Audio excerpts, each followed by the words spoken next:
Halo guys, salam sepak bola. Selamat datang lagi di channel Jepi Story. Timnas Nasional Indonesia menelan kekalahan perdananya atas Vietnam di ASEAN Cup 2024 dengan skor yang sangat tipis yaitu 1-0. Seperti biasa, gue akan analisa dan review jalannya pertandingan ini. Sebelumnya gue ingatkan kepada kalian, jangan lupa like-nya, jangan lupa subscribe-nya, dan tulis di kolom komentar. Silakan sertakan pendapat Anda tentang laga Indonesia melawan Vietnam ini.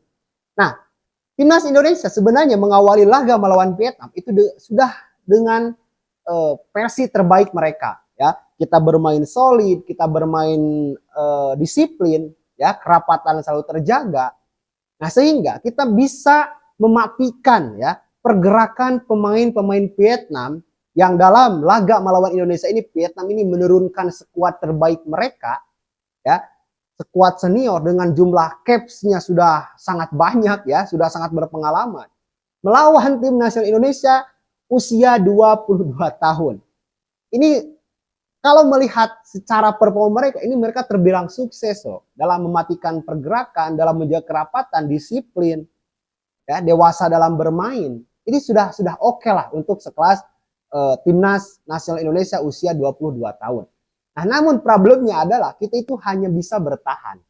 Kita gak bisa menciptakan serangan, khususnya di babak pertama. Gak ada on target sama sekali gitu ya, yang kita lakukan, ya, maupun dari proses build up serangan, dari counter attack.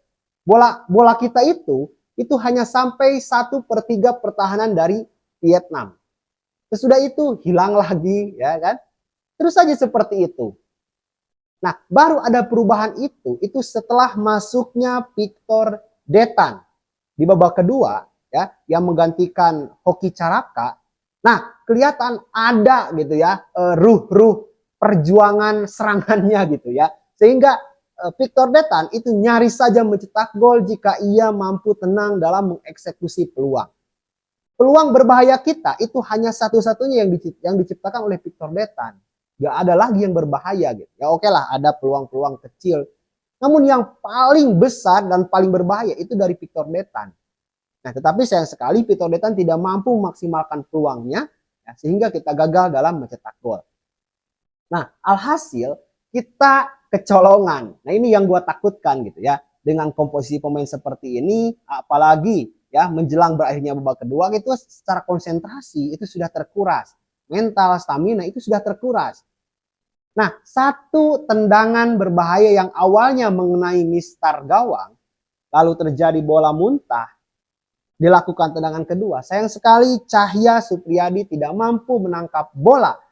Alhasil Vietnam unggul 1-0 oleh atas Timnas Nasional Indonesia. Dan skor 1-0 ini bertahan sampai dengan peluit babak kedua ditiupkan. Ya kan? Kalau gue harus bilang bahwa penampilan kita sebenarnya sudah sangat oke, sudah sangat baik.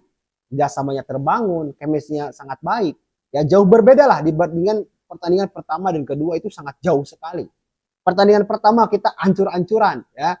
Kita menang pun itu karena lemparan Pratama Arhan yang memang disambut bola muntahnya oleh Asnawi. Ya. Kita gak mampu menciptakan peluang dan menciptakan gol. Itu dari skema yang sudah dirancang oleh Sintayong, itu gagal semuanya. Namun alhamdulillah ya, keberuntungan di pertandingan pertama itu memihak kepada Timnas Nasional Indonesia. Di pertandingan kedua melawan Laos, kalau boleh gua katakan, kita itu sebenarnya nyaris kalah. Dan potensi kita untuk kalah itu besar sekali loh. Kalau saja kita tidak bermain di hadapan pendukung sendiri, ya, di stadion kita sendiri. Kalau misalnya andai kata misalnya kita bermain di kandang Laos, ya, dan lain sebagainya, kemungkinan besar kalah. Ya, banyak sekali kekurangan dan kekeliruan yang terjadi laga Indonesia versus Laos. Gak ada koordinasi, gak ada kerjasama, pemain banyak kesalahan, banyak passing yang salah, ya kan? Tapi untung saja keberuntungan masih memihak kita, sehingga kita mampu mendapatkan poin di laga melawan Laos. Nah, di laga melawan Filipina ini jelas Vietnam itu adalah difavoritkan lah gitu ya untuk juara grup di grup yang segrup dengan Timnas Nasional Indonesia. Apalagi mereka menurunkan skuad yang sangat begitu terbilang generasi emas mereka gitu ya. Dan gak tanggung-tanggung mereka itu ingin menyapu bersih semua laga, khususnya di fase grup ini, ya, Dan target mereka itu kembali mendapatkan gelar juara yang dalam beberapa edisi terakhir itu dimenangkan oleh Thailand. Nah, dengan visi Vietnam yang seperti ini, itu membuat kita jelas sangat gentar.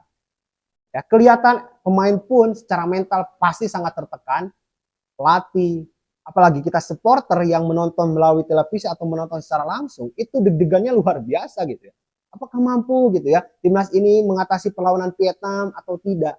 Tapi untungnya mereka ini mampu menjalankan instruksi pelatih dengan sangat baik ya, meskipun kita kalah juga dengan skor yang memang ya sangat sangat bisa dibilang wajar lah. 1-0 itu skor yang sangat profesional gitu ya untuk tim nasional Indonesia yang memang secara kedewasaan, secara pengalaman itu belum terbentuk seperti timnas senior. Nah, pertanyaan gua ya, Sintayong dalam menurunkan timnas nasional usia U22 di ASEAN Cup atau Piala AFF ini itu tujuannya untuk apa? Ataukah memang ingin mengorbitkan mereka sehingga mereka dibekali dengan pengalaman kedewasaan sehingga pada suatu saat nanti di masa depan mereka itu mereka mampu menjadi pemain bintang dan mengharumkan nama Indonesia, ataukah Sintayong ingin mendapatkan gelar juara dan berprestasi sebaik mungkin di ajang ASEAN Cup ini dengan menggunakan pemain usia 22 tahun. Kalau misalnya alasan yang pertama yaitu untuk mengorbitkan pemain, ya berarti kita gak ada target dong. Mau menang atau kalah atau seri pun mau lolos atau tidak, ya itu kan gak jadi masalah harusnya ya. Nah, tetapi yang gua lihat bahwa kita ini ada indikasi mengarah ke arah opsi yang kedua, yaitu berprestasi sebaik mungkin di ASEAN Cup ini dengan menggunakan pemain usia 22 tahun. Tetapi pertanyaan gua, kenapa Sintayong gak memanggil pemain senior? Oke lah, pemain naturalisasi kita gak usah bicarakan karena mereka sibuk di jadwal liganya masing-masing. Tapi kan masih ada di Liga 1 yang menurut gue masih bisa dinegosiasi gitu ya. Masih ada Maklo, Krige Kambuaya, Egi, ya, Witan Sulaiman, Rizky Ridho. Ya, Adam Alis pun masih sangat mumpuni gitu ya untuk membela tim nasional Indonesia. Kenapa gak memanggil pemain-pemain yang lebih senior, lebih dewasa, lebih berpengalaman? Ya, agar terjadi keseimbangan maksud gua. Jadi gak kayak pertandingan di 3 pertandingan terakhir meskipun kita bermain baik melawan Vietnam, tapi kan banyak kekurangannya. Salah satu kekurangannya adalah gak ada pemain yang bisa memegang bola di tengah. Nah, sehingga lini tengah itu kita gak berkutik sama sekali ya. Arkan Fikri kan perannya itu kan di laga melawan Vietnam ini agak didorong ke belakang oleh Sintayong ya, sehingga sebagus apapun dia memegang bola tetap saja gitu ya. Gak ada supportnya, gak ada partnernya yang betul-betul bisa mengimbangi lini tengah ketika melawan Vietnam semalam. Kalau saja ada gitu ya pemain senior 2 atau sampai 5 pemain lah yang ditaruh oleh Sintayong di berbagai lini atau dipanggil sebelumnya oleh Sintayong untuk memperkuat timnas nasional ini, maka menurut gua akan sedikit berbeda alurnya ya, gaya bermainnya. Nah, gue bukan berarti menyalahkan pemain tim nasional Indonesia usia 22 tahun di ajang ini, nggak sama sekali. Namun balik lagi ke tujuan Sintayong yang tadi. Apa tujuannya? Untuk mengorbitkan pemain muda ya gue sangat mensupport, bagus sekali gitu ya untuk perjalanan karir mereka ke depan. Nah, tetapi kalau kita mengincar yang lebih dengan sekuat ini, ya jujur gue gak punya ekspektasi lebih gitu ya terhadap tim nasional ini. Kita lolos fase grup pun itu menurut gue sudah sangat prestasi yang sangat luar biasa. Apalagi kita sampai masuk ke babak final. Nah, itu sudah pencapaian yang terbaik gitu. Nah, kembali ke persoalan ini. Nah, jadi tentunya kita sangat ingin gitu ya timnas nasional kita selalu berprestasi. Tapi terkadang kita gak mampu membaca arah yang memang ditetapkan oleh PSSI dan manajemen dan pelatih timnas Indonesia. Sehingga kita hanya mampu berspekulasi ya, berpendapat secara tanpa dasar gitu. Nah, dan mudah-mudahan aja gitu ya karena ya gue melihat potensi kedepannya sangat baik. Kita pertandingan terakhir melawan Filipina dan kita harus menang melawan Filipina agar kita mampu lolos ke babak semifinal atau babak 4 besar. Ya, entah melawan Thailand atau melawan Singapura atau Malaysia ya. Karena memang Singapura dan Malaysia pun itu sama-sama berpunya potensi untuk lolos. Dan kita pun kalau misalnya kita kalah dan minimal Filipina atau Myanmar itu menang, ya maka kita dipastikan tidak akan lolos. Tapi kalau kita seri ataupun menang, itu kemungkinan kita bisa lolos. Nah, itu yang gua ingin sampaikan.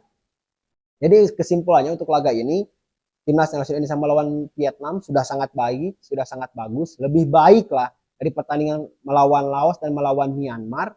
Ada peningkatan, tetapi kita bermasalah di lini tengah dan di lini belakang. Di lini tengah gak ada yang bisa mendistribusikan bola. Nah, sehingga dalam situasi counter attack atau build up serangan, ya kita selalu buntu di tengah. Lalu juga untuk ini depan ya kita kurang pengalaman ya.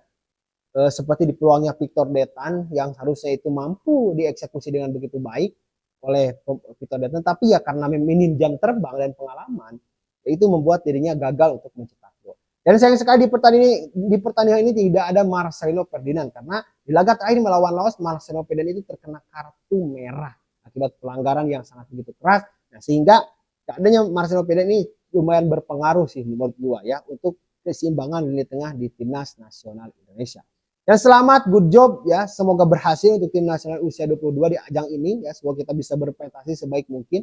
Tapi kita sebagai supporter tujuan kita adalah mendukung, mendoakan ya, jangan lebih dari itu, apalagi ada perkataan-perkataan yang menyudutkan salah satu pemain atau salah satu pihak ya. Kita hindari itu. Mari kita jaga kerukunan, kesatuan, karena ya bangsa ini diciptakan dari hasil upaya kerukunan antar sesama suku yang ada di Indonesia.